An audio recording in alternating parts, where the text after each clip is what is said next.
Share করলাম সরু চাকলি পিঠা।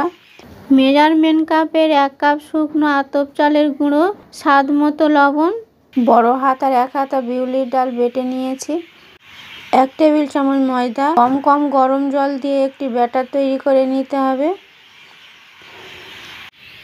এইভাবে ধীরে ধীরে ব্যাটারটি তৈরি করে নিতে হবে। দেখুন বন্ধুরা, আবার জল দিয়ে হাতা দিয়ে ভালো করে নাড়িয়ে নাড়িয়ে ব্যাটারটি তৈরি করতে হবে।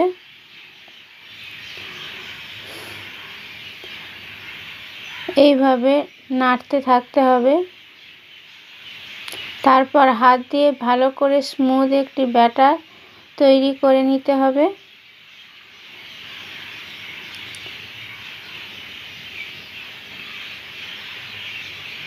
স্মুথ ব্যাটার তৈরি হয়ে গেছে। দেখুন বন্ধুরা,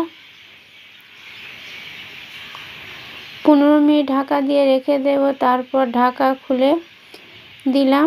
দেখুন ব্যাটারটি একটু মোটা হয়ে গেছে। 1/2 কাপ গরম জল অ্যাড করে দেব। এখানে আমার 3.5 কাপ জল ব্যবহার করেছি ব্যাটারের জন্য। ফ্রাইং প্যান বসিয়ে দিয়েছি। টিস্যু পেপারে সাদা তেল নিয়ে ফ্রাইং প্যানের ঘষে নিতে হবে। তারপর ব্যাটার দিয়ে এইভাবে ঘুরিয়ে গোল করে নিতে হবে। লো টু মিডিয়াম ফ্লেমে 20 সেকেন্ড ঢাকা দিয়ে দেব। তারপর ঢাকা তুলে নিতে হবে। এইভাবে একটু ঘুরিয়ে ঘুরিয়ে নিতে হবে। সব জায়গায় একইভাবে আগুন লাগছে না, সেই জন্য। দেখুন তৈরি হয়ে গেছে। 1 মিনিটের কম সময় লাগছে। আবার টিস্যু পেপার দিয়ে সাদা তেল ঘুরিয়ে নেব। তারপর ব্যাটার দিয়ে দেব। এইভাবে ঘুরিয়ে নিতে হবে।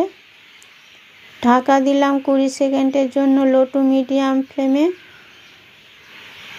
ঢাকা খুলে দিলাম। এইভাবে একটু ঘুরিয়ে ঘুরিয়ে ভাজতে হবে। দেখুন খুব সুন্দর তৈরি হয়ে গেছে। ভাঁজ করে নিতে হবে। তৈরি হয়ে গেছে সরু চাকলি পিঠা। আপনারা ট্রাই করবেন। ভালো লাগলে লাইক শেয়ার করবেন। নতুন বন্ধুরা সাবস্ক্রাইব করবেন। রান্না বান্না তামালিকা চ্যানেল ফেসবুক থেকে দেখলে ফলো করবেন। নতুন ভিডিও নিয়ে হাজির হচ্ছে আপনাদের কাছে। সবাই সুস্থ থাকুন, ভালো থাকুন। নমস্কার।